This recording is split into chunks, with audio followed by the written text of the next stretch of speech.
સુરતમાં ગેંગ બનાવીને cyber fraud આચરતી ટોળકીનો કિંગપિંગ ઝડપાયો છે.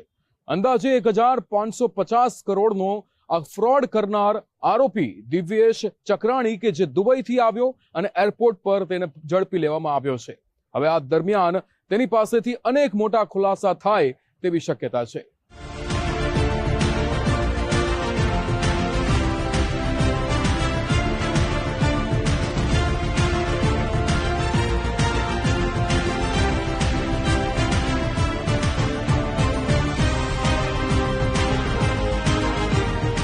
ગુજરાતના આર્થિક પાટનગર ગણાતા સુરતમાં સાયબર ગુનાની સંખ્યા વધતી જાય છે.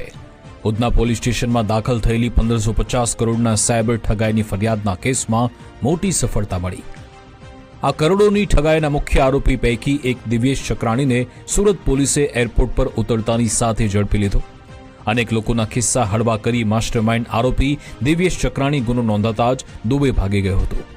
સુરતમાં એક સમયે ટેક્સટાઇલ એક્સપોર્ટના વ્યવસાય સાથે જોડાયેલા કિરાટ જાદવાણી અને દિવ્યેશ ચક્રાણી ઓચિંતા છેતરપિંડીના નેટવર્કના કિંગ પિન બની ગયા.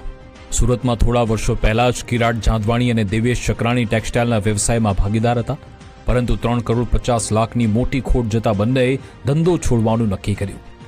એક પાર્ટનર કિરાટ જાદવાણીને ટેકનિકલ બાબતે અંગે સારું જ્ઞાન અને સંપર્ક હતા, જેનો ઉપયોગ કરી ચાઇનીઝ ગેંગ સાથે મળી દેશભરના લોકો સાથે સાયબર ફ્રોડ કર્યું. જ્યારે કે બીજા ભાગીદાર દિવ્યેશ ચક્રાણીએ વિવિધ બેંકના અધિકારી સાથે ગોઠવણ કરી ચાલુ ખાતા ખોલાવવા માટે બોગસ સેટઅપ તૈયાર કરાયું. આરોપી દિવ્યેશ ચક્રાણી ખોટી પેઢી અને બોગસ દસ્તાવેજ થકી ચાલુ ખાતા ખોલાવતા હતા. અંદાજે 200થી વધુ આવા બનાવટી ચાલુ ખાતા દિવ્યેશ ચક્રાણીએ ખોલાવી સાયબર ફ્રોડના નાણાં ચાઇનીઝ ગેંગ સુધી સરળતાથી પહોંચાડવાની તમામ વ્યવસ્થા ગોઠવી હતી. જે પેટે દિવ્યેશ ચક્રાણી અને કિરાટ જાદવાણી સહિતના માસ્ટર માઇન્ડને અંદાજે 25થી 30% જેટલું કમિશન મળતું. આ મામલો ઉજાગર થતા ઉધના પોલીસ સ્ટેશનમાં કેસ દાખલ થયો. દિવ્યેશ ચક્રાણી વિદેશ ભાગતા તેના વિરુદ્ધ લુકઆઉટ નોટિસ જાહેર થઈ હતી. દિવ્યેશ ચક્રાણી લાંબા સમય બાદ દુબઈથી સુરત એરપોર્ટ પર ઉતરતાની સાથે ઉધના પોલીસની સ્પેશિયલ ઇન્વેસ્ટિગેશન ટીમ દ્વારા છેતરપિંડીના આરોપીની ધરપકડ કરાઈ. અને કરંટ એકાઉન્ટ ખોલાવવા માટે થઈ અને આખું એક જે સેટઅપ ઊભું કરવાનું હોય છે દુકાનનું, શોપનું, એ આખું ખોટું ઊભું કરવું, જેના કારણે થઈ અને બેંકવાળા સાથે પણ એ લોકોનું ટાઈપ હતું. અને આ ગુના સંદર્ભમાં જેમાં બેંકના જે કર્મચારી છે એ પણ ત્યાં આવે, જેણે બેંકનું ખાતું ખોલાવવાનું છે ધારક પોતે પણ આવે છે, અને આ જે આરોપી છે દિવ્યેશ ચક્રાણી એ પોતે પણ ત્યાં જાય છે. એટલે બેંક અને ખાતાધારકો વચ્ચે એ પોતે એક ટાઈપની રોલ અને પ્લે કર્યો છે, જેમાં કોઈ જ દુકાન ખોલાવેલી હોય નહીં, પરંતુ એવું ખોટું સેટઅપ દુકાન છે એવું ખોટું સેટઅપ ઊભું કરી અને ખોટા કરંટ એકાઉન્ટ્સ ઊભા કરવામાં અને પૈસા ટ્રાન્સફર કરવામાં એનો મેઇન રોલ છે આ દિવ્યેશ જીતેન્દ્રભાઈ ચક્રાણીનો, જે આ ગુનો દાખલ થયા પછી દુબઈ શારજહાં ભાગી ગયો હતો. એના વિરુદ્ધમાં લુકઆઉટ નોટિસ જાહેર થયેલી હતી અને ગઈકાલે એ જ્યારે સુરત એરપોર્ટ ઉપર ઉતર્યો ત્યારે લુકઆઉટ નોટિસના આધારે અમે એને એરેસ્ટ કર્યો છે. કિરાટ જાદવાણી, વૃંદા જાદવાણી અને દિવ્યેશ ચક્રાણી મળી સાયબર ફ્રોડ કૌભાંડ ચલાવતા. સુરત જ નહીં, ગુજરાતમાં ચર્ચાસ્પદ બનેલા 1550 કરોડના સાયબર ફ્રોડ કૌભાંડમાં અત્યાર સુધીમાં 30 આરોપીની ધરપકડ થઈ છે. 21 મે 2025ના રોજ સામે આવેલ ઠગાઈ રેકેટમાં લગભગ 8 મહિનાથી દિવ્યેશ ચક્રાણી શારજહાં ફરાર થયો હતો. ઉધના પોલીસે અગાઉ ઝડપાયેલા આરોપી પાસેથી 164 બેંક એકાઉન્ટની માહિતી મળી હતી. આ સમગ્ર કૌભાંડમાં બેંક અધિકારી અને કર્મચારીઓની પણ બરાબરની ભૂમિકા હોવાનું ખુલ્યું હતું.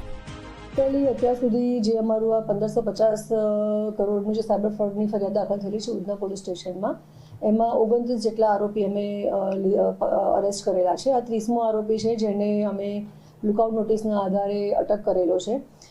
મેઇન આનું જે કામ હતું કે કરંટ બેંક એકાઉન્ટ ખોલવા માટે થઈ અને જે ખાતાધારક છે એ અને બેંકના કર્મચારી વચ્ચે ટાઈપ કરાવી અને 20-25% જેટલું જે ફ્રોડ થાય એમાં જે પર્સન્ટેજ મળે એ પોતે લેતો હતો. અત્યાર સુધીમાં એણે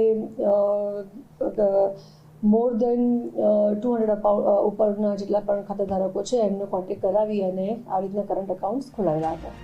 સુરત પોલીસના સામાન્ય વાહન ચેકિંગ દરમિયાન સૌથી પહેલા 4 આરોપી ઝડપાયા હતા, જેમની પૂછપરછમાં કૌભાંડના તાર એક પછી એક ખુલતા ગયા. સુરત પોલીસે ઝડપાયેલ 30મા આરોપી દિવ્યેશ ચક્રાણીને કોર્ટમાં રજૂ કરી 3 દિવસના રિમાન્ડ મેળવ્યા છે. સાયબર ઠગાઈના માસ્ટરમાઇન્ડ સમાન આરોપી દિવ્યેશ ચક્રાણીની પોલીસ દ્વારા થનારી પૂછપરછમાં વધુ સ્ફોટક ખુલાસા થવાની શક્યતા છે. રાકેશ બ્રહ્મભટ્ટ, ગુજરાત ફર્સ્ટ, સુરત.